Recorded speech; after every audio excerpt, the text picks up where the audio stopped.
Good morning. Civil सेवा के लिए जनरल स्टडीज के अंतर्गत जियोग्राफी विषय पर यह प्रथम क्लास है। आज के इस क्लास में हम लोग तीन चीजों को देखेंगे।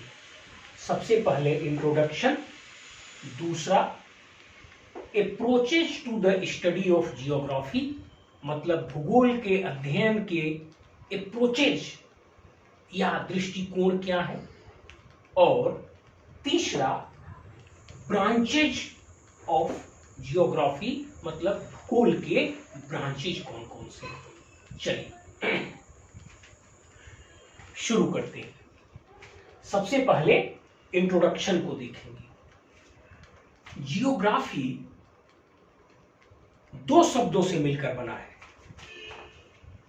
जियो और ग्राफी। ये दोनों शब्द ग्रीक भाषा अर्थात यूनानी भाषा के हैं। ये दोनों शब्द यूनानी भाषा के हैं। अब जियो का मीनिंग है द अर्थ और ग्राफीन का मीनिंग है टू राइट और टू डिस्क्राइब।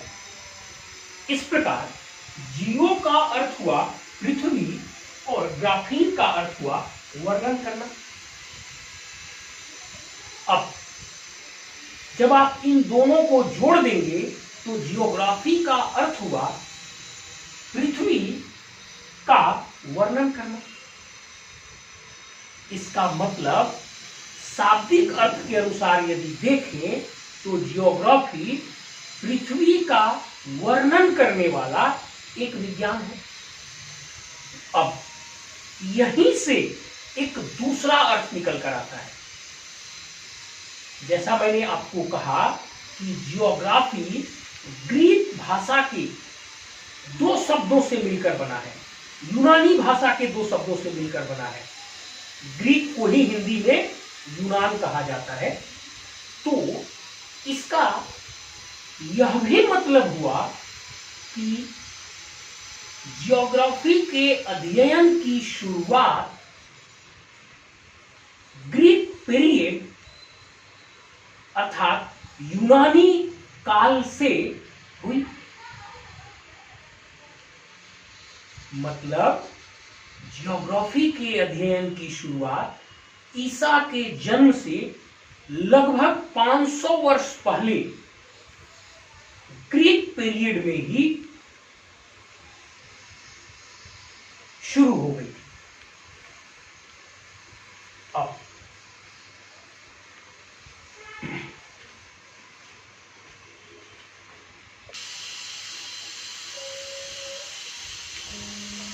देखिए, मैंने आपको बताया कि जियोग्राफी के अध्ययन की शुरुआत लगभग 500 ईसा पूर्व ग्रीक पीरियड अर्थात यूनानी काल में ही हो गई थी। अब उस समय अलग अलग विषय के अंतर्गत इतना ज्ञान का विकास नहीं हुआ था और इतनी स्पेशलाइजेशन नहीं हुई थी। उस काल में बहुत सारे विषय का अध्ययन एक साथ किया जाता था। मतलब जियोग्राफी का जो अध्ययन किया जाता था वो एक सेपरेट डिसिप्लिन, अलग विषय के रूप में न होकर अन्य विषयों के साथ ही शुरू हुआ था। इस काल में जो सबसे अर्लीस्ट स्कॉलर हैं जियोग्राफी के, वो हैं हिकैटियस एंड थियोफ्रेस्टस। हिकैटियस और थियोफ्रेस्टस को अर्लीस्ट जियोग्राफर या सबसे पहले का भूगोलवेता कहा जाता है। और ये दोनों लगभग समकक्ष थे और ईसा के 500 ईस्वी ईसा के जन्म के 500 वर्ष पहले थे, लगभग 500 वर्ष पहले थे। अब यदि आपसे सवाल पूछा जाए कि सबसे प्रथम विद्वान कौन था, तब आपको हिकैटियस पे टिक करना चाहिए, क्योंकि हिकैटियस पहले था थियोफ्रेस्टस से और सबसे पहले जियोग्राफी के अध्ययन की शुरुआत इन्होंने की। अब आगे आते हैं थियोफ्रेस्टस वे पहले विद्वान थे जिन्होंने अपने आप को भूगोलवेता या जियोग्राफर कहकर पुकारा। इसका मतलब यह भी हुआ कि जियोग्राफर शब्द की कॉइनिंग मतलब जियोग्राफर शब्द को गढ़ने का काम मतलब भूगोलवेता शब्द को गढ़ने का काम थियोफ्रेस्टस महोदय के द्वारा किया गया था और उन्होंने इस शब्द को अपने आप को जियोग्राफर कहने के लिए गढ़ा था। गढ़ने का मतलब जैसे कुम्हार अपने चाक के ऊपर बर्तन को गढ़ते हैं, यहाँ वही मतलब है शब्द के क्वाइनिंग से। ये थियोफ्रेस्टस महोदय वे पहले विद्वान थे जिन्होंने अपने आप को जियोग्राफर कहकर बुलाया। इसका मतलब यह हुआ कि जियोग्राफर शब्द को गढ़ने वाला, क्वाइन करने वाला पहला विद्वान थियोफ्रेस्टस महोदय थे और उन्होंने इस शब्द को स्वयं को जियोग्राफर कहने के लिए गढ़ा था। अब लगभग 300 ईसा पूर्व 300 बीसी एक विद्वान हुए इरेटोस्थनीज। इरेटोस्थनीज ने जियोग्राफी शब्द की क्वाइनिंग की थी। मतलब जियोग्राफी शब्द को गढ़ने का काम इरेटोस्थनीज नामक विद्वान के द्वारा किया गया था और उन्होंने पृथ्वी के अध्ययन को नाम देने के लिए मतलब पृथ्वी के अध्ययन का नामकरण करने के लिए जियोग्राफी शब्द को गढ़ा था। इसलिए जब आपसे पूछा जाएगा कि who coined the term geography, तब आपको कहना पड़ेगा about 300 BC it was a scholar Eratosthenes जिन्होंने जियोग्राफी शब्द को गढ़ा या जियोग्राफी शब्द की क्वाइनिंग की। अब यहां पर 2-3 और अर्थ निकलते हैं जिसे ध्यान से समझिए। इसका मतलब यह हुआ कि जियोग्राफी के अध्ययन की शुरुआत मतलब पृथ्वी के अध्ययन की शुरुआत पहले हो गई थी और विषय का नामकरण बाद में हुआ। मैं रिपीट करता हूं, इसका पहला निहितार्थ ये हुआ कि जियोग्राफी के अध्ययन की शुरुआत पहले हो गई थी और जियोग्राफी का नामकरण बाद में हुआ।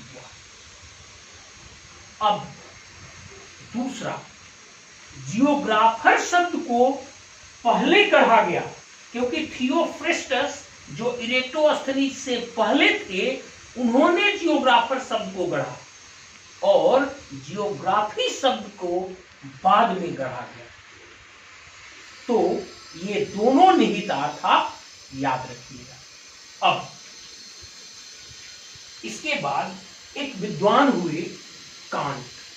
अब मैं आपको पहले ही बताया था कि ज्ञान की अलग अलग शाखाओं में इतनी स्पेशलाइजेशन नहीं होने के कारण उस काल में बहुत सारे विषयों को कंबाइंडली अध्ययन किया जाता था और धीरे धीरे जैसे जैसे किसी एक विषय में स्पेशलाइजेशन अधिक होता गया वैसे वैसे वह एक इंडिपेंडेंट डिसिप्लिन या स्वतंत्र विषय के रूप में उस सामूहिक ज्ञान से अलग होता गया और स्वतंत्र विषय का रूप लेता गया।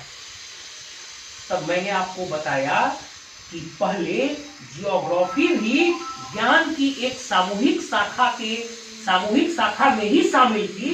जियोग्राफी भी ज्ञान की उस सामूहिक शाखा में ही शामिल थी और इसका भी अध्ययन अन्य विषयों के साथ ही किया जाता था। लेकिन जैसे जैसे इस क्षेत्र में विकास होता गया तब बाद में ये कांट नामक एक विद्वान ने जियोग्राफी के स्कोप को डिफाइन किया। मतलब can't was the scholar, first scholar who defined the scope of geography, जिन्होंने जियोग्राफी के क्षेत्र को परिभाषित किया। अब जब आप जियोग्राफी के क्षेत्र को परिभाषित करिएगा तब यह पता चल जाएगा कि कौन कौन से टॉपिक, कौन कौन से बिंदु या कौन कौन से विषय जियोग्राफी की परिधि में आएंगे और तब बाकी जियोग्राफी की परिधि से बाहर होंगे। तो इस प्रकार कांट महोदय ने जैसे ही जियोग्राफी के क्षेत्र को परिभाषित किया तब उस आधार पर यह विषय इतिहास से अलग हुआ। अब यहां पर 2-3 बातें महत्वपूर्ण है जो आपको जानना चाहिए। सबसे पहली बात कि किस विद्वान ने जियोग्राफी के क्षेत्र को सबसे पहले परिभाषित किया, तो ये कांट महोदय थे जिन्होंने जियोग्राफी के क्षेत्र को परिभाषित किया। उसके बाद दूसरा महत्वपूर्ण बिंदु है कि किसने जियोग्राफी को एक सेपरेट डिसिप्लिन या स्वतंत्र विषय के रूप में खड़ा किया। तो फिर आपका उत्तर होगा कि ये कांट महोदय थे जिन्होंने जियोग्राफी के क्षेत्र को जब परिभाषित किया तब यह एक स्वतंत्र विषय के रूप में खड़ा हुआ। अब एक तीसरा बिंदु आता है कि माना कि जियोग्राफी के अध्ययन की शुरुआत अन्य विषयों के साथ एक सामूहिक ज्ञान के रूप में शुरू हुई थी, लेकिन अंततः अलग होते होते यह किस विषय से अलग होकर स्वतंत्र विषय बना, तब आपका उत्तर होगा हिस्ट्री या इतिहास। मतलब अंत में जियोग्राफी इतिहास विषय से अलग हुआ और इतिहास विषय से अलग होकर एक स्वतंत्र विषय के रूप में खड़ा हुआ और तब से अभी तक ये एक जियोग्राफी अलग स्वतंत्र विषय है। इस प्रकार ये बातें यहां तक महत्वपूर्ण है।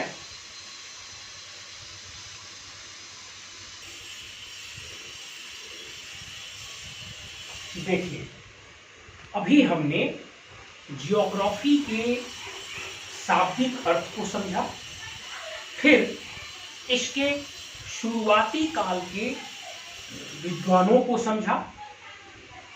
अब हम लोग जियोग्राफी की परिभाषा को समझेंगे। देखिए,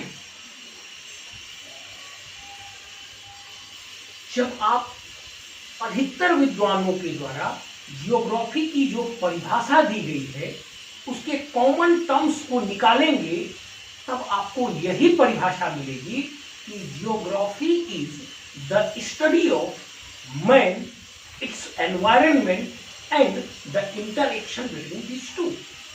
मतलब जियोग्राफी मनुष्य, उसके पर्यावरण और इन दोनों के बीच होने वाली अन्योन्य क्रिया का अध्ययन है। अब इस प्रकार यदि आप देखेंगे तो जियोग्राफी परिभाषा के अनुसार तब आप देखेंगे कि जियोग्राफी का फोकस 3 बिंदुओं पर है। पहला मैन पर, दूसरा एनवायरनमेंट मतलब पर्यावरण पर, और तीसरा मनुष्य और उसके पर्यावरण के बीच होने वाली इंटरेक्शन या अन्योन्य क्रिया पर है। मतलब मनुष्य कैसे अपने पर्यावरण को प्रभावित करता है और कैसे उससे प्रभावित होता है। अब देखिए, हमने आपको बताया कि परिभाषा के अनुसार जियोग्राफी के 3 फोकस हुए। पहला मैन, दूसरा एनवायरनमेंट और तीसरा interaction between man and environment. लेकिन जो प्राइमरी फोकस है वो environment between man and environment, interaction between man and environment है। मतलब भूगोल का जो मुख्य फोकस है वो मनुष्य और उसके पर्यावरण के बीच होने वाली अन्योन्य क्रिया पर है। अब हमने कहा कि भूगोल के अंतर्गत मनुष्य का पर्यावरण और उसके बीच होने वाली इंटरेक्शन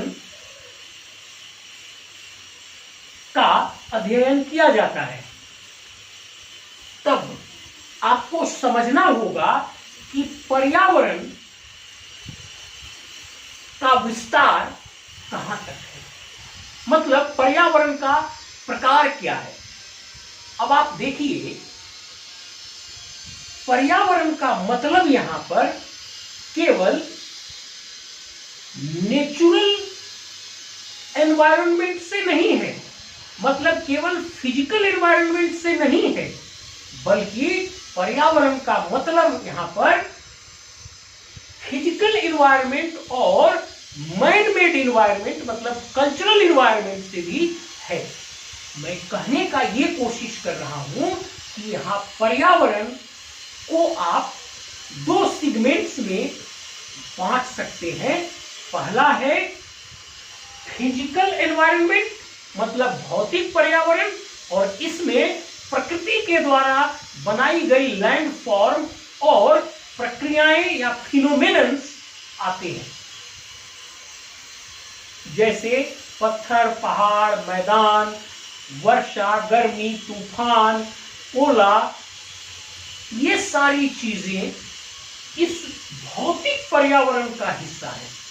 इसके साथ साथ जो मनुष्य की संस्कृति, व्यवहार है और मनुष्य के द्वारा जो क्रिएटेड चीजें हैं, वे सभी कल्चरल या ह्यूमन इन्वायरमेंट का हिस्सा है।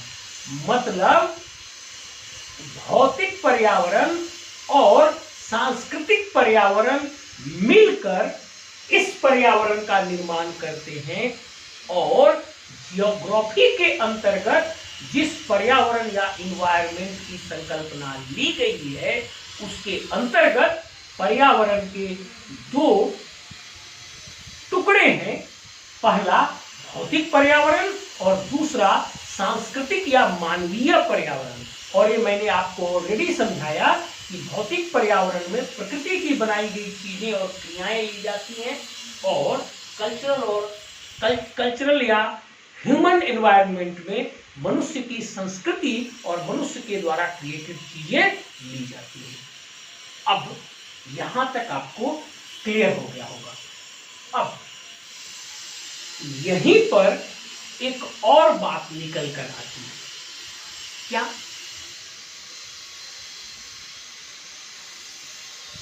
ये तो हुआ, यहां तक हमने पर्यावरण के प्रकार को देखा और इस प्रकार से मनुष्य और पर्यावरण के इंटरेक्शन को समझा।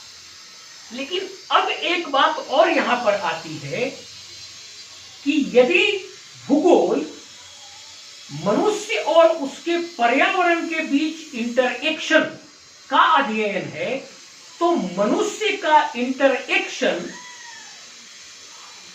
पृथ्वी के इन्वायरमेंट के किस हद तक हो सकता है। फिर से मेरे टॉपिक को समझिए। हमने जियोग्राफी को जब परिभाषित किया तो मैंने आपको बताया कि जियोग्राफी मनुष्य और उसके पर्यावरण के बीच होने वाले अन्योन्य क्रिया का अध्ययन है। तब यहां पर एक प्रश्न उठता है कि जब जियोग्राफी मनुष्य और उसके पर्यावरण के बीच अन्योन्य क्रिया का अध्ययन है, तो पृथ्वी के पर्यावरण के किस हद तक मनुष्य का इंटरेक्शन हो सकता है। मतलब पृथ्वी के पर्यावरण में, स्पेस में कहां से कहां तक मनुष्य इंटरेक्ट कर सकता है।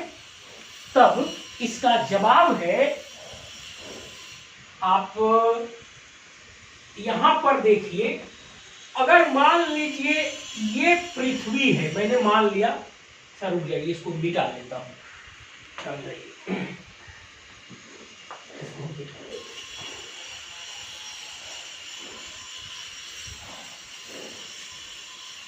ये समझिए, ये मान लीजिए कि यहां पर मैंने, ये पृथ्वी है हमारी,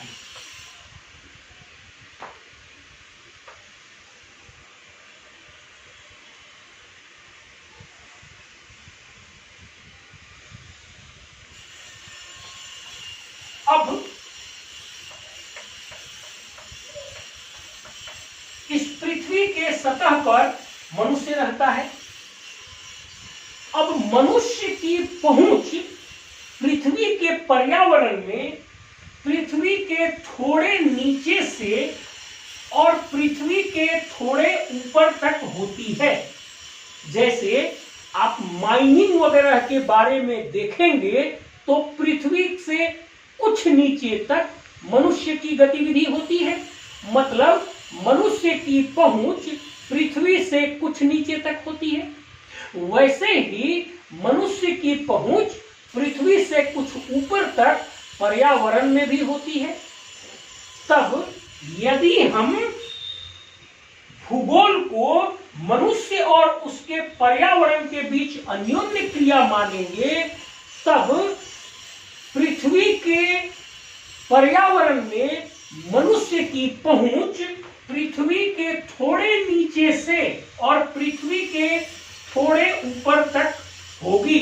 मतलब अगर हम स्पेस वाइज या क्षेत्र वाइज ये समझने की कोशिश करेंगे कि जियोग्राफी का फोकस कहां पर होगा, तब हम ये देखेंगे कि चूंकि जियोग्राफी मनुष्य और उसके पर्यावरण के बीच इंटरेक्शन का अध्ययन है और मनुष्य की पहुंच पृथ्वी के पर्यावरण में पृथ्वी के सतह से थोड़ा नीचे से लेकर पृथ्वी के सतह पर थोड़ा ऊपर तक है, इसका मतलब मनुष्य की गतिविधि पृथ्वी के पर्यावरण में पृथ्वी की सतह से थोड़ा नीचे से थोड़ा ऊपर तक सीमित है। इस प्रकार जियोग्राफी का अध्ययन जो होगा वो पृथ्वी की सतह से थोड़ा नीचे से लेकर थोड़ा ऊपर तक होगा, क्योंकि पृथ्वी के इतने ही पर्यावरणीय क्षेत्र में, इतनी ही एनवायरमेंटल एक्सटेंशन के बीच में मनुष्य और उसके पर्यावरण के बीच इंटरएक्शन संभव है। और इस तरह जियोग्राफी पृथ्वी की सतह से थोड़ा नीचे से लेकर पृथ्वी के सतह पर थोड़ा ऊपर तक सीमित होगी, या थोड़ा नीचे से लेकर थोड़ा ऊपर तक का अध्ययन करेगी। अब इसी बात को हम थोड़ा दूसरे तरीके से और बोल सकते हैं, और वो थोड़ा दूसरा तरीका ये है कि जो भूगोल है इसका अध्ययन बायोस्फीयर तक सीमित रहेगा, क्योंकि जिस जोन को हमने देखा कि पृथ्वी की सतह से थोड़ा नीचे से लेकर थोड़ा ऊपर तक, तो ये जोन जो है ये बायोस्फीयर बनाता है, और इसी बायोस्फीयर में मनुष्य का प्रकृति से इंटरेक्शन होता है। मतलब अब मैं फाइनली ये कह सकता हूं कि यदि आप इसको एक्सटेंट वाइज, विस्तार वाइज देखेंगे तो बायोस्फीयर जोन में मनुष्य और पर्यावरण के बीच में होने वाले इंटरेक्शन का अध्ययन ही हमारे भूगोल का मुख्य फोकस है।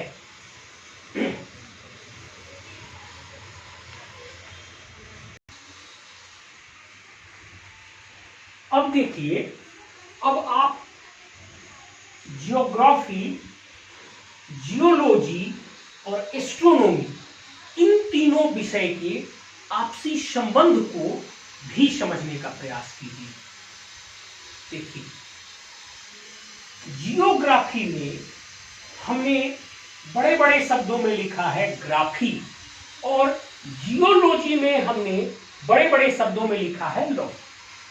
अब इस कंपैरिजन में हम पहले जियोग्राफी और जियोलॉजी के कंपैरिजन को देखेंगे, और इसके बाद हम जियोग्राफी और एस्ट्रोनॉमी के कंपैरिजन को देखेंगे। चलिए, शुरुआती दौर में तो ये सभी चीजें एक ही साथ थी, लेकिन जैसे जैसे स्पेशलाइजेशन बढ़ता गया वैसे वैसे ये विषय अलग होती चली गई। अब हम शुरुआत करते हैं जियोग्राफी और जियोलॉजी के कंपैरिजन से। देखिए, मैंने जियोग्राफी में ग्राफी शब्द को बड़ा लिखा है, उसी तरह से जियोलॉजी में लॉजी शब्द को मैंने बड़ा लिखा है। अब ध्यान दीजिए, जियोग्राफी मतलब ग्राफीन मतलब वर्णन करना की ओर जाता है, और जियोलॉजी जो पृथ्वी की लॉजिक को समझने का प्रयास करता है। तब यही चीज डिफरेंस क्रिएट करती है। जियोग्राफी एक स्पैटियल साइंस है। मैंने आपको बताया ही था कि जियोग्राफी का विस्तार मूलतः पृथ्वी की सतह के थोड़े नीचे से पृथ्वी के सतह से थोड़ा ऊपर तक है, और इस प्रकार इस क्षेत्र को पकड़े हुए, इस जोन को पकड़े हुए, इस प्रकार इस एरिया को, इस जोन को कवर किए हुए जियोग्राफी का अध्ययन पूरे पृथ्वी की सतह पर घूम जाता है। मतलब जियोग्राफी एक स्पैटियल साइंस है और पृथ्वी के पूरे सतह का अध्ययन करता है, पृथ्वी के पूरे सतह के अध्ययन पर ध्यान देता है। और मैंने आपको समझाया ही कि जियोग्राफी का फोकस पृथ्वी की सतह से थोड़ा भीतर से पृथ्वी के सतह से थोड़ा ऊपर तक होती है।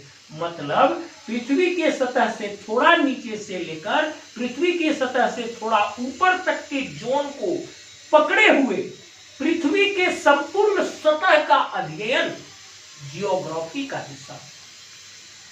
लेकिन अब जो जियोलॉजी है वो स्पैटियल साइंस नहीं है, वह पृथ्वी की पूरी आंतरिक संरचना, उसके बनावट, पृथ्वी में कितने सतह हैं, किस सतह में क्या डेंसिटी हो सकती है, किस सतह में सॉलिड अवस्था होगी या लिक्विड अवस्था होगी, किस सतह में क्या टेम्परेचर होगा, किस सतह में कौन से एलिमेंट पाए जाएंगे, किस सतह में रेडियो एक्टिविटी होती होगी, कौन सा सतह लिक्विड होगा, कौन सॉलिड होगा, इन सारी बातों का, कौन रॉक्स और मिनरल्स के बारे में, ये सारी चीजें मतलब पृथ्वी के इंटरनल स्ट्रक्चर पर प्राइमरीली फोकस करता है जियोलॉजी। और इसकी परतदार बनावट, उसके विभिन्न लेयर की स्टेटस, मतलब लिक्विड है, सॉलिड है, क्या है, वहां पे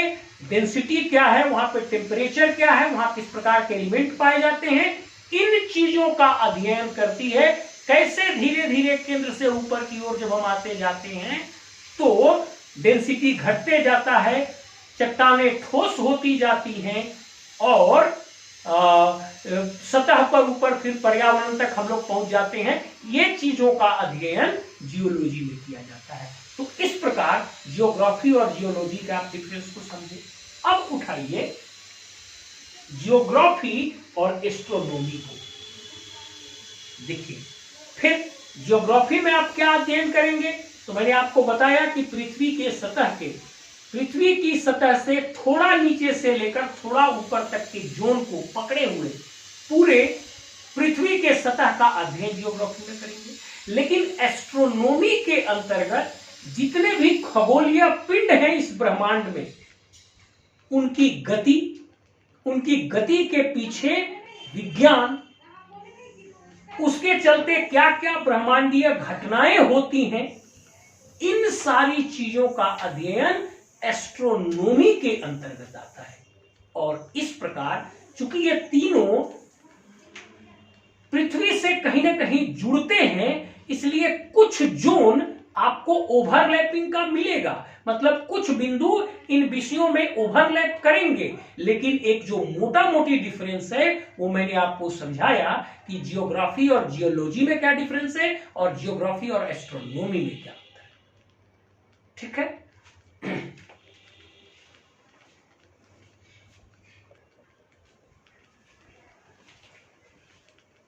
अब देखिए, हम अपने अध्ययन के दूसरे टॉपिक अप्रोच, मतलब जियोग्राफी के अध्ययन के लिए कौन कौन से अप्रोचेज का प्रयोग किया जाता है, हम उसका अध्ययन करेंगे। देखिए अप्रोच ये दो प्रकार का है। पहला है रीजनल या क्षेत्रीय अप्रोच और दूसरा है सिस्टमेटिक या व्यवस्थित अप्रोच। एक एक करके डील करते हैं। देखिए, रीजनल अप्रोच या क्षेत्रीय दृष्टिकोण, रीजनल अप्रोच या क्षेत्रीय अप्रोच इस बात में विश्वास करता है, इस बात में बिलीव करता है कि पृथ्वी का प्रत्येक रीजन, मतलब पृथ्वी का प्रत्येक क्षेत्र अपने आप में यूनिक है, ये दूसरे अन्य क्षेत्रों से अलग है और दो क्षेत्रों में समानताएं नहीं है। The regional approach to the study of geography believes that different regions of the earth are unique and different from one another. There is no similarity between any two regions. पृथ्वी का रीजनल अप्रोच इस बात में believe करता है कि पृथ्वी का प्रत्येक क्षेत्र यूनिक है और यह दूसरे क्षेत्र से अलग है और दो क्षेत्रों में समानताएं नहीं हैं, और इसलिए जियोग्राफी का मुख्य उद्देश्य अलग अलग क्षेत्रों के यूनिकनेस का अध्ययन करके उसका विवरण प्रस्तुत करना होना चाहिए। इसका मतलब जियोग्राफी एक वर्णनात्मक या विवरणात्मक विषय होना चाहिए जिसका उद्देश्य पृथ्वी के अलग अलग क्षेत्रों के यूनिकनेस का अध्ययन करके, मतलब पृथ्वी के अलग अलग क्षेत्रों का विवरण प्रस्तुत करना होना चाहिए।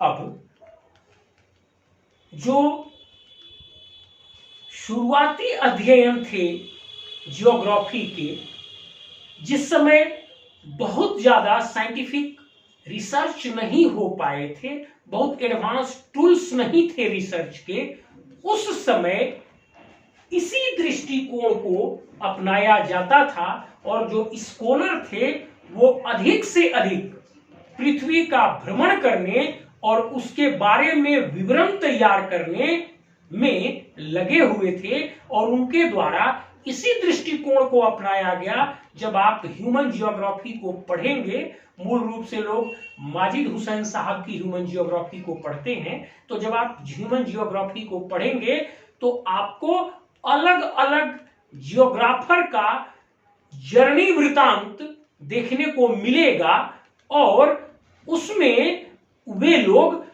जिन क्षेत्र का भ्रमण किए हैं उस क्षेत्र की पूरी विवरण अपने समय में प्रस्तुत करने की कोशिश किए हैं और इस तरह से उस समय इसी रीजनल अप्रोच का प्रयोग करके जियोग्राफी के अध्ययन को आगे बढ़ाया गया था। अब जैसे जैसे शोध आगे बढ़ते गए, रिसर्च के टूल्स आगे बढ़ते गए, तब धीरे धीरे व्यवस्थित दृष्टिकोण या सिस्टमेटिक अप्रोच का प्रादुर्भाव हुआ।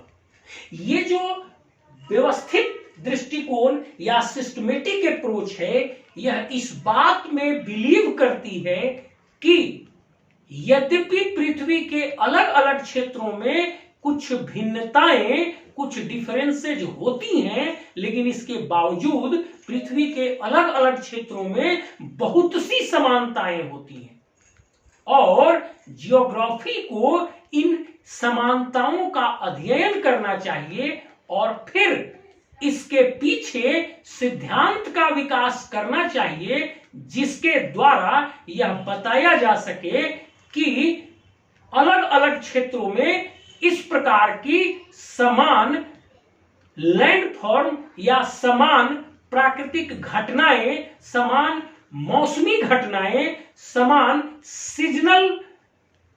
सीजन्स क्यों होते हैं। मैं रिपीट करता हूं, सिस्टमेटिक अप्रोच इस बात में बिलीव करता है कि पृथ्वी के अलग अलग क्षेत्रों में यद्यपि कुछ भिन्नताएं हैं, लेकिन इसके बावजूद भी बहुत समानताएं हैं और जियोग्राफी को इन समानताओं का अध्ययन करना चाहिए और इन समानताओं के आधार पर एक सिद्धांत का, मतलब इन समानताओं का अध्ययन करके उस सिद्धांत का विकास करना चाहिए। इन समानताओं का अध्ययन करके सिद्धांतों का विकास करना चाहिए, जिसके आधार पर अलग अलग क्षेत्रों में समान लैंडफॉर्म या समान प्रक्रियाओं, समान प्राकृतिक घटनाओं की व्याख्या वैज्ञानिक तरीके से किया जा सके। इस प्रकार यह दृष्टिकोण पृथ्वी के विभिन्न क्षेत्रों में पाई जाने वाली समानताओं पर फोकस करता है और उसका अध्ययन करके उसके पीछे के सिद्धांत का विकास करता है, जिस सिद्धांत के आधार पर अलग अलग क्षेत्र में पाई जाने वाली समान लैंडफॉर्म और समान प्राकृतिक घटनाओं की व्याख्या किया जा सके। इस प्रकार यह दृष्टिकोण एक एनालिटिकल दृष्टिकोण है, मतलब यह दृष्टिकोण विश्लेषण पर ध्यान देता है और यह दृष्टिकोण एक वैज्ञानिक दृष्टिकोण है जो भूगोल के अंतर्गत वैज्ञानिक सिद्धांतों के विकास पर जोर देता है। अब ध्यान से समझिए, इस दृष्टिकोण को समझाने के लिए मैं दो प्रकार का उदाहरण लूंगा। एक लैंडफॉर्म का उदाहरण लूंगा और दूसरा एक समान प्राकृतिक घटना का उदाहरण लूंगा। सबसे पहले मैं एक लैंडफॉर्म का उदाहरण लेता हूं। आप याद कीजिए, हमने अभी एक रफ मैप बनाया है अपने बोर्ड पर। देखिए, उत्तर अमेरिका और दक्षिण अमेरिका का हमने एक रफ मैप बनाया है। अब इन दोनों कंटिनेंट, ये दो कंटिनेंट हैं, अब इन दोनों कंटिनेंट के बाएं हाथ पर, मतलब पश्चिमी किनारे पर, जहां ये दोनों महादेश समुद्र के किनारे पर मिलते हैं, उस जगह आप पाएंगे कि पूरे समुद्री किनारे के साथ साथ इन दोनों महादेश में एक विशाल पर्वत श्रृंखला पाई जाती है। जब आप उत्तरी अमेरिका के पश्चिमी समुद्री तट को देखेंगे तब आपको रॉकी पर्वत दिखाई देगा। हमने लिखा भी है, देखिए रॉकी पर्वत वहां से पूरे उत्तरी अमेरिका के पश्चिमी छोर पर फैला हुआ है। इसी तरीके से जब आप दक्षिण अमेरिका को देखेंगे तो दक्षिण अमेरिका के पश्चिमी किनारे पर, मतलब जहां समुद्र से मिलता है, वहां पर यहां से वहां तक पूरा एक विशाल पर्वत श्रृंखला खड़ी है जिसे एंडीज कहा जाता है। इसी जगह एक बात मैं आपको ध्यान दिला दूं कि विश्व की सबसे लंबी पर्वत श्रृंखला भी एंडीज को ही माना जाता है। खैर, ये दूसरा विषय था, चूंकि सामने आया तो मैं आपको बता दिया। अब आप देखिए, ये तो दो रीजन है पृथ्वी के, एक उत्तरी अमेरिका अलग रीजन है, एक दक्षिण अमेरिका अलग रीजन है। उत्तरी अमेरिका एक अलग कंटिनेंट है और दक्षिण अमेरिका एक अलग कंटिनेंट है। लेकिन इन दोनों रीजन में एक समानता है कि दोनों रीजन के पश्चिमी तट पर जहां ये समुद्र से कंटिनेंट मिलता है, उस जगह पर विशाल पर्वत श्रृंखला खड़ी है। अब इन दो अलग अलग रीजन में समान लैंडफॉर्म आपको दिखाई देते हैं और समान जगह पर दोनों कंटिनेंट के पश्चिमी किनारे पर जहां उनका समुद्र से मिलन हो रहा है, उसी जगह विशाल पर्वत श्रृंखला खड़ी है। अब इस समानता का अध्ययन करने के लिए या इस समानता का अध्ययन करते करते पहले कॉन्टिनेंटल ड्रिफ्ट थियरी की खोज की गई और यह माना गया कि कॉन्टिनेंट, मतलब जो स्थलीय भाग है, जो महादेश हैं, वो समुद्र के तली के ऊपर तैरते हैं और समुद्र के तली और इन कॉन्टिनेंट के बीच में आपस में एक टकराव होती है, जिस टकराव से वलय पैदा होता है और वलय से पर्वत पैदा होते हैं। यह कॉन्टिनेंटल ड्रिफ्ट थ्योरी बहुत वैज्ञानिक नहीं था, इसमें कुछ कमियां थी। तब इसी घटना की व्याख्या करने के लिए कॉन्टिनेंटल ड्रिफ्ट थ्योरी की जगह पर प्लेट टेक्टोनिक्स थ्योरी का प्रादुर्भाव हुआ। और प्लेट टेक्टोनिक्स थ्योरी यह कहती है कि पृथ्वी 3 सतह में बटी हुई है। सबसे नीचे कोर है जो सॉलिड है, बीच में सबसे नीचे सेंट्रोस्फेयर है जो सॉलिड है, बीच के सतह को स्टेनोस्फेयर कहा जाता है जो कि लिक्विड है, और फिर ऊपर के सतह को लिथोस्फेयर कहा जाता है जो कि सॉलिड है। मतलब जो प्लेट टेक्टोनिक्स थ्योरी है वह यह मानता है कि पृथ्वी के केंद्र को सेंट्रोस्फेयर कहा जाता है और वो सॉलिड है, बीच का जो लेयर है वो लिक्विड है और उसको स्टेनोस्फेयर कहा जाता है, और जो पृथ्वी का सबसे ऊपरी परत है वो लिथोस्फेयर कहा जाता है और ये सॉलिड है। और ये थियरी ये मानती है कि जो लिथोस्फेयर जो सॉलिड है, जो पृथ्वी का सबसे ऊपरी लेयर लिथोस्फेयर जो सॉलिड है, वो इसके निचले वाले लेयर स्टेनोस्फेयर जो कि लिक्विड है, उस लिक्विड के ऊपर ये सॉलिड लेयर तैरता है। और पृथ्वी का जो ऊपरी लिथोस्फेयर जो सॉलिड लेयर है यह कई टुकड़ों में टूटा हुआ है। अब इसकी व्याख्या ये ऐसे करता है कि उत्तरी अमेरिका महादेश एक उत्तरी अमेरिकन प्लेट पर पड़ा हुआ है और पश्चिम में अटलांटिक महासागर की प्लेट है। जब उत्तरी अमेरिकन प्लेट अटलांटिक महासागर की प्लेट से प्रशांत महासागर एक्सट्रीमली सॉरी, यहां पे प्रशांत महासागर है, प्रशांत महासागर। तो ये थ्योरी ये कहता है, इन दोनों घटनाओं को एक्सप्लेन करने के लिए यह थ्योरी ये कहता है कि उत्तरी अमेरिकन प्लेट प्रशांत महासागरीय प्लेट से आकर टकराई और टकराने के कारण किनारे पर वलय पड़ा और कुछ ज्वालामुखी घटनाएं हुई, और इस वलय और ज्वालामुखी घटनाओं के कारण उत्तरी अमेरिका के संपूर्ण पश्चिमी तट पर एक पर्वत खड़ा हुआ जिसको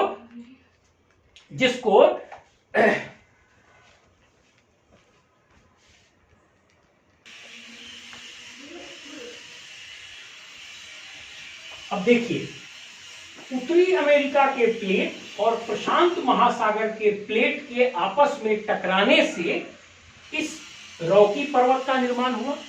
इसी प्रकार से प्लेट टेक्टोनिक्स थ्योरी ये कहता है कि दक्षिण अमेरिकन प्लेट और प्रशांत महासागर के प्लेट के आपस में टकराने से एंडीज पर्वत का निर्माण हुआ। अब ध्यान से समझने का कोशिश कीजिए, सिस्टमेटिक दृष्टिकोण ने कहां फोकस किया? 2 रीजन की समानताओं पर फोकस किया। उसने उत्तरी अमेरिका के पश्चिमी तट पर पाई गई पर्वत और दक्षिण अमेरिका के पश्चिम तट पर पाई गई पर्वत पर फोकस किया, और तब इस बात को समझने के लिए, इन 2 क्षेत्रों में पाई गई समानता को समझने के लिए रिसर्च शुरू हुआ। और फिर पहले कंटिनेंटल ड्रिफ्ट थ्योरी का विकास, डेवलपमेंट हुआ, फिर कंटिनेंटल ड्रिफ्ट थ्योरी के आगे प्लेट टेक्टोनिक्स थ्योरी का इजाद किया गया, और प्लेट टेक्टोनिक्स थ्योरी ये समझाई कि कंटिनेंटल प्लेट उत्तरी अमेरिका और प्रशांत महासागर का समुद्री प्लेट टकराया, समुद्री प्लेट मजबूत होता है, इसलिए कंटिनेंटल प्लेट में वलय पड़ा और कंटिनेंटल प्लेट जो है सो रॉकी पर्वत में इस जगह किनारे पर बदल गया। अब इसी प्रकार से यह व्याख्या किया गया कि दक्षिण अमेरिका का कंटिनेंटल प्लेट प्रशांत महासागर के प्लेट से टकराया। अब कंटिनेंटल प्लेट हल्का होता है और महासागरीय प्लेट भारी होता है। इस प्रकार से कंटिनेंटल प्लेट के किनारे पर वलय पड़ा और एंडीज पर्वत का निर्माण हुआ। मतलब सिस्टमेटिक अप्रोच एनालिसिस की ओर बढ़ा, 2 रीजन की समानताओं पर फोकस किया और उन समानता के कारण को खोजने पर बल दिया, और इसके कारण कंटिनेंटल ड्रिफ्ट थ्योरी होते हुए प्लेट टेक्टोनिक्स थ्योरी तक पहुंच गए, जो कि अभी लैंडफॉर्म के डिस्ट्रीब्यूशन के लिए लेटेस्ट या मोस्ट साइंटिफिक थियरी मानी जा रही है। ये सिस्टमेटिक अप्रोच का ही देन है, ये सिस्टमेटिक अप्रोच का ही देन है कि दो क्षेत्र की समानता का व्याख्या करने में हम प्लेट टेक्टोनिक्स थ्योरी का इजाद कर लिए, मतलब स्कॉलर विद्वान प्लेट टेक्टोनिक्स थ्योरी का इजाद कर लिए। तो इस प्रकार व्यवस्थित सिद्धांत मतलब सिस्टमेटिक अप्रोच एनालिटिकल है, विश्लेषणात्मक है और यह भूगोल को विज्ञान बनाने पर जोर देता है। यह भूगोल के या पृथ्वी के विभिन्न रीजन में पाई गई समानताओं की व्याख्या करने के लिए सिद्धांतों का विकास करके, वैज्ञानिक सिद्धांतों का विकास करके जियोग्राफी को विज्ञान बनाने की कोशिश करता है। अब ये तो मैंने लैंडफॉर्म की व्याख्या की। अब इसके बाद एक मैं घटना या फिनोमेना की व्याख्या करूंगा, प्राकृतिक घटना। अब देखिए, मैं एंडीज और रॉकीज पर्वत के माध्यम से आपको दो समान लैंडफॉर्म की व्याख्या किया था। यहां पर हम एक रफ डायग्राम बनाए हैं इंडिया का और ऑस्ट्रेलिया का, और आपको पता है बीच में इंडियन ओशन या हिंद महासागर यहां पे पाई जाती है, इन दोनों के बीच में हिंद महासागर। अब देखिए, समान प्राकृतिक घटना का भी एक अध्ययन करती है। भारत में मॉनसून पाई जाती है जो मध्य जून के लगभग आती है, और ऑस्ट्रेलिया में भी मॉनसून पाई जाती है जो कि इसके ठीक विपरीत 6 महीना अपोजिट पड़ती है। अब ध्यान से समझिए, ये दो लोकेशन है, एक उत्तरी गोलार्ध में एक दक्षिणी गोलार्ध में है।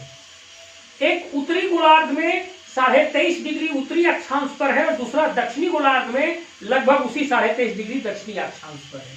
मतलब दोनों का अक्षांशीय विस्तार लगभग समान है, बस एक उत्तरी गोलार्ध में एक दक्षिणी गोलार्ध में है। अब इन दो समान अक्षांशीय विस्तार वाले क्षेत्रों में एक प्रकार की मौसम पाई जाती है। एक विशेष मंथ में दोनों में बारिश होती है। अब एक विशेष मंथ में इन दोनों क्षेत्रों में जो बारिश की प्राकृतिक घटना होती है, वर्षा की जो प्राकृतिक घटना होती है, इसको समझने के लिए मॉनसून की थियरी का विकास किया गया। कैसे इनका लोकेशन, कैसे समुद्र और स्थल का विस्तार और कई चीजें डेवलप की गई, जिसके आधार पर मॉनसून का विकास किया गया। यह मॉनसून के सिद्धांत का विकास भी जियोग्राफी के सिस्टमेटिक अप्रोच का ही देन है। सिस्टमेटिक अप्रोच ही ये कहता है कि समान प्राकृतिक घटनाओं का अध्ययन कीजिए और फिर उसके कारण का एनालिसिस कीजिए और फिर एक सिद्धांत का विकास कीजिए। तो यहां भी भारत और ऑस्ट्रेलिया में एक मौसम में एक विशेष मौसम में वर्षा की प्रक्रिया होती है, और इस समान वर्षा की प्रक्रिया को समझने के लिए मॉनसून की थियरी का विकास किया गया और या हुआ। और इस प्रकार व्यवस्थित मतलब सिस्टमेटिक अप्रोच की ही देन है कि इस समान घटना की व्याख्या करने के लिए एक नया सिद्धांत, मॉनसून का सिद्धांत डेवलप हुआ। और इस प्रकार जियोग्राफी में अलग अलग सिद्धांत विकसित होते गए। तो जियोग्राफी को वैज्ञानिकता की ओर ले जाने में बहुत बड़ा योगदान है इस सिस्टमेटिक अप्रोच का।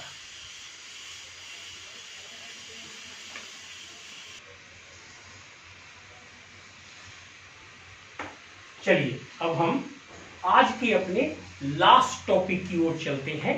हमारा लास्ट टॉपिक है ब्रांचेज ऑफ जियोग्राफी या भूगोल की शाखाएं।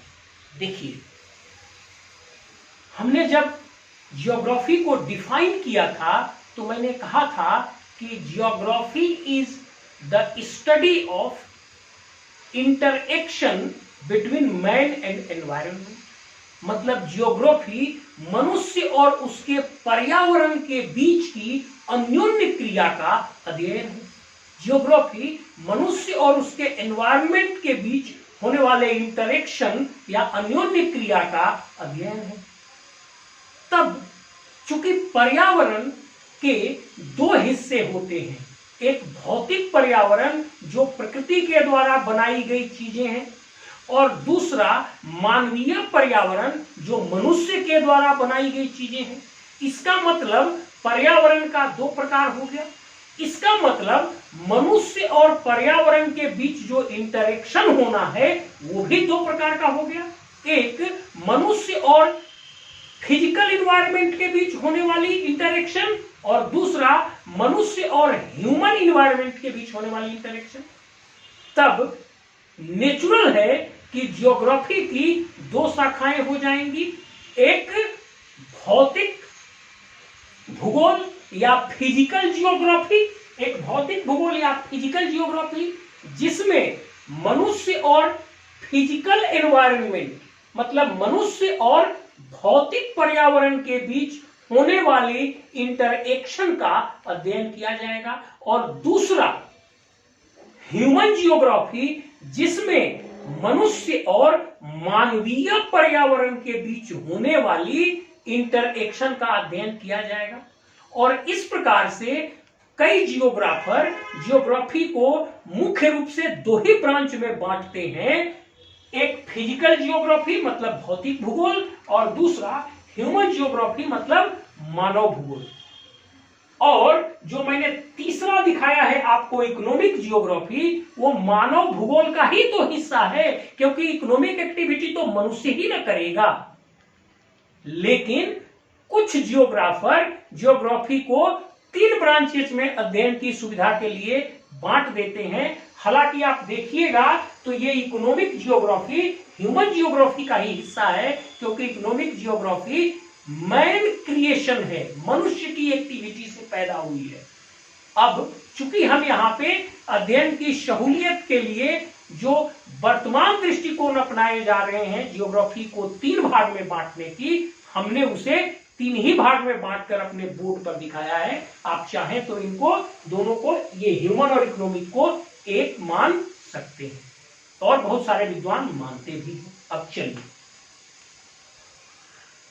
और वो दोनों है भी ह्यूमन जियोग्राफी के ही वास्तव में हिस्से, केवल अध्ययन की सुविधा के लिए अलग किया गया।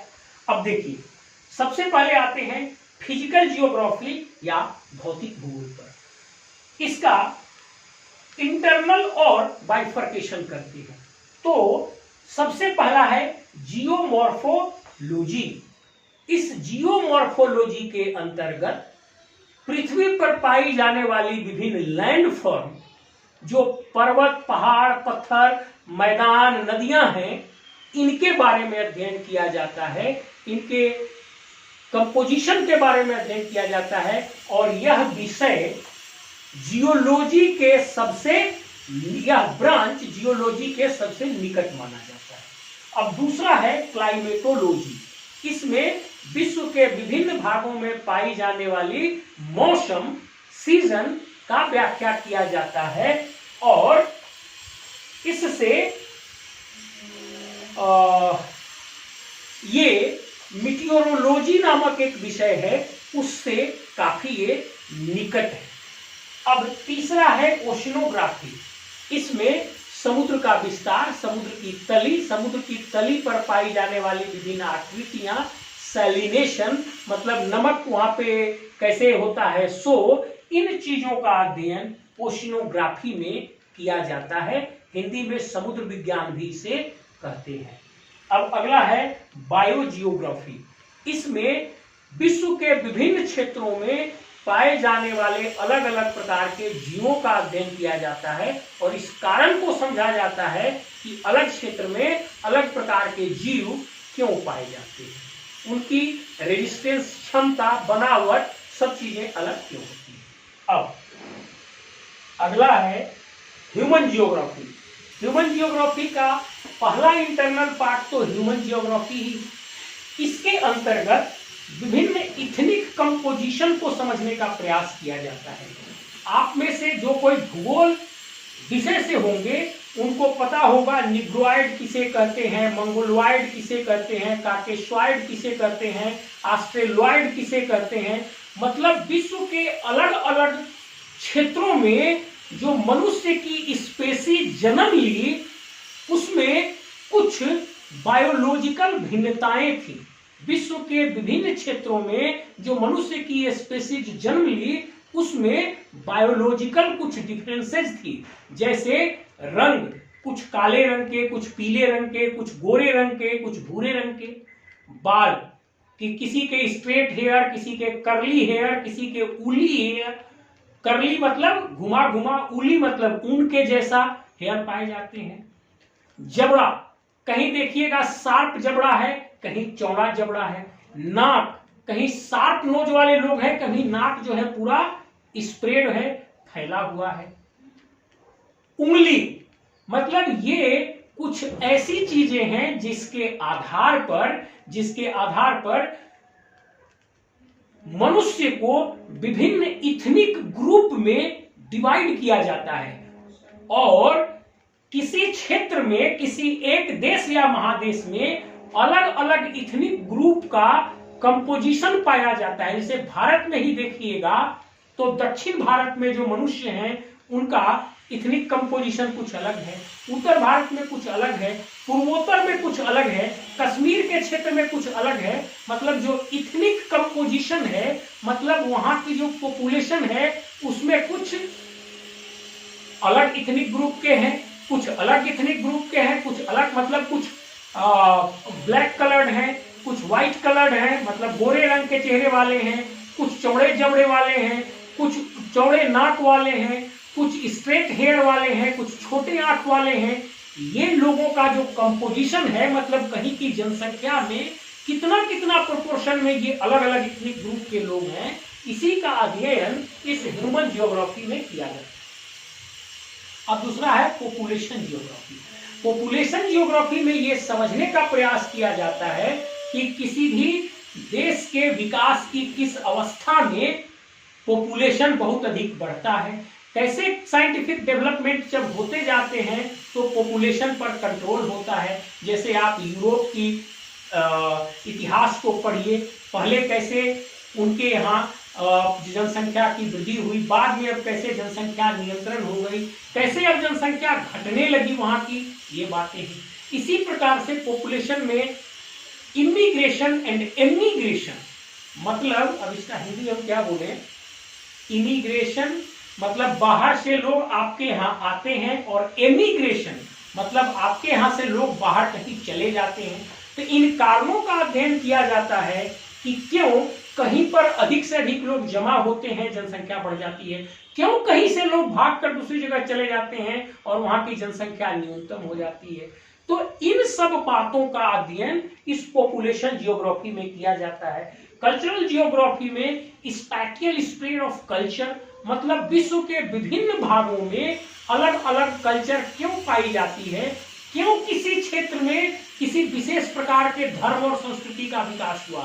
एक छोटा सा उदाहरण देखिए, उत्तरी भारत में लोग गर्म कपड़े पहनते हैं और दक्षिणी भारत में लोग लुंगी पहनते हैं, जहां ठंडक, जहां आसानी से हवा शरीर को मिल सके। तो अब आप इस चीज को देखिए, जो जियोग्राफी है उसका प्रभाव वहां के खान पान, धर्म, कल्चर सब चीजों पे पड़ता है। मतलब जियोग्राफी भी प्रभाव डालती है कि वहां पे किस प्रकार का कल्चर पैदा होगा, और इसी चीज का अध्ययन कल्चरल जियोग्राफी में पढ़ा जाता है, किया जाता है कि विश्व के अलग अलग क्षेत्रों में अलग अलग प्रकार की संस्कृति क्यों पाई जाती है। अब सेटलमेंट जियोग्राफी, सेटलमेंट जियोग्राफी में बसावट के बारे में अध्ययन किया जाता है कि विश्व के विभिन्न क्षेत्रों में किस प्रकार की बसावट पाई जाती है। जैसे मैदानी क्षेत्र में, जैसे सड़क के किनारे, जैसे पहाड़ी क्षेत्र में, जैसे समुद्री तट पर कैसी बसावट पाई जाती है और उसके पीछे क्या प्राकृतिक कारण है, इन चीजों का अध्ययन किया जाता है। अब है पॉलिटिकल जियोग्राफी, ये बहुत महत्वपूर्ण है।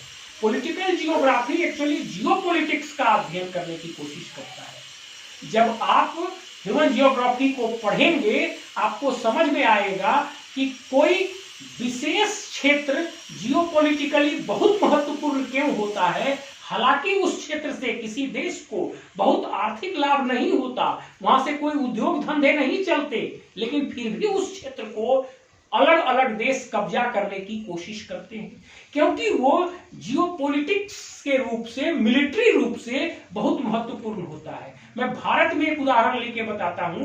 जम्मू कश्मीर से भारत को बहुत आर्थिक लाभ नहीं है, लेकिन फिर भी जम्मू कश्मीर को अपने पास पोजीशन में रखने का एक बहुत बड़ा रीजन है कि वहां पे पाकिस्तान, अफगानिस्तान और चीन तीन तरफ से देश आकर मिलते हैं।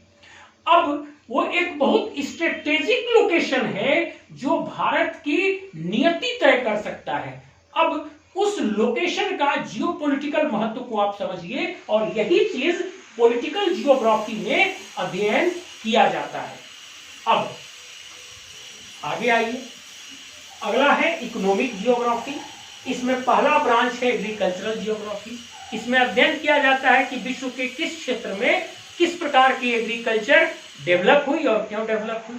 उसी तरह से इंडस्ट्रियल जियोग्राफी, इसमें अध्ययन किया जाता है कि कहाँ पे इंडस्ट्री का विकास पहले हुआ, क्यों इंडस्ट्री का विकास वहां पे पहले हुआ, क्या रीजन थे इंडस्ट्रियल डेवलपमेंट के, वर्तमान में इंडस्ट्रियल पैटर्न पूरे विश्व की कैसी है।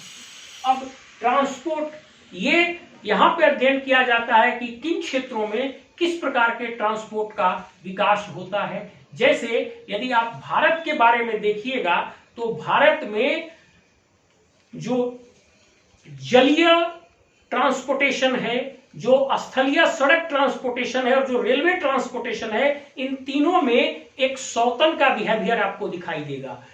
जहां उत्तरी भारत के जो प्लेन एरियाज हैं वहां पर नदियां भी प्लेन हैं तो जलीय यातायात भी डेवलप्ड है, वहां पर सड़क यातायात भी डेवलप्ड है, वहां पर ट्रेन रूट भी डेवलप्ड है।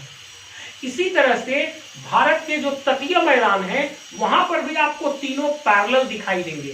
कभी आप कलकत्ता से कोरोमंडल एक्सप्रेस पकड़ के और मद्रास की ओर चले जाइए तो आपको बायां हाथ पर यानी पूरब की ओर समुद्र दिखाई देगा और दाहिना हाथ पर पश्चिम की ओर सड़क पैरेलल आपको दिखाई देगा। अब आप देखेंगे कि उसी क्षेत्र में इन तीनों ट्रांसपोर्ट का विकास हुआ है। अब यहाँ पर यह कोशिश किया जाता है कि ये सौतन की जगह पर सहेली का थ्योरी कैसे अपनाया जाए कि जहां रेलवे के लिए किया जा सके वहां रेल ट्रांसपोर्ट हो, जहां जल के लिए हो जलीय हो, और दूसरी जगहों पर जहां ये दोनों ना हो सड़क ट्रांसपोर्ट का विकास किया जाए। और इन चीजों का अध्ययन इस ट्रांसपोर्ट जियोग्राफी में किया जाता है। अब रिसोर्स जियोग्राफी, इसमें विश्व के विभिन्न भागों में पाई जाने वाली नेचुरल रिसोर्सेज का अध्ययन किया जाता है। अब डेवलपमेंट जियोग्राफी, इसमें विश्व का विभिन्न क्षेत्र कितना डेवलप्ड है, क्यों डेवलप्ड है और बैकवर्ड क्षेत्र में क्या करना चाहिए कि उस तरह उनको डेवलप किया जा सके, इन बातों का अध्ययन किया जाता है। इस प्रकार मैंने पूरा कोशिश किया कि जियोग्राफी की जो बेसिक चीजें हैं, मतलब इंट्रोडक्शन, मतलब उसका जन्म और विकास कैसे हुआ और शुरुआती दौर के विद्वान कौन कौन रहे, इसकी परिभाषा को मैंने समझाया। फिर मैंने जियोग्राफी के स्टडी के दो अप्रोचेज को समझाया और उन अप्रोचेज को मैंने समझाया कि कैसे उसमें से एक अप्रोच इसे विज्ञान बनाने की कोशिश करता है। फिर मैंने जियोग्राफी की शाखाएं बताई और विभिन्न शाखाओं के अंतर्गत सब ब्रांचेज को समझाया। अब मैंने कोशिश किया है कि आपको ये चीजें पूर्ण रूप से समझ में अच्छी तरह से आ जाएं, क्योंकि ये बेसिक क्लास है। इसी के फाउंडेशन पर जियोग्राफी की आगे की क्लासेस खड़ी होती हैं। पूरा क्लास देखने पर यदि आपको लगता है कि ये क्लास आपके लिए उपयोगी है तो निश्चित रूप से आप इसको लाइक कीजिएगा, कमेंट कीजिएगा और अपने जैसे ग्रामीण पृष्ठभूमि के उन सभी छात्रों को इसकी जानकारी दीजिएगा जो सिविल सेवा के लिए एस्पायर करते हैं। मेरा उद्देश्य यही है कि मैं अपने प्रयास से डिप्टी कलेक्टर तक पहुंच पाया। झारखंड काडर में 4th बैच से सिलेक्ट हुआ, 4th बैच में मैं कलेक्टर नहीं बन पाया। तो मैं चाहता हूं कि मेरे प्रयास से हमारे जैसे ग्रामीण पृष्ठभूमि के कुछ लोग अगर यूपीएससी तक पहुंच जाते हैं, कल कलेक्टर बनते हैं, तो हमारी वो ईगो, हमारा वो स्वाभिमान भी सेटिस्फाई होगा। अगर आपको अच्छा लगा होगा तो जरूर लाइक और कमेंट करिएगा, और अगर नहीं लगा होगा तो डिसलाइक भी करिएगा और बताइएगा भी कि क्या सुधार किया जाए। Thank you.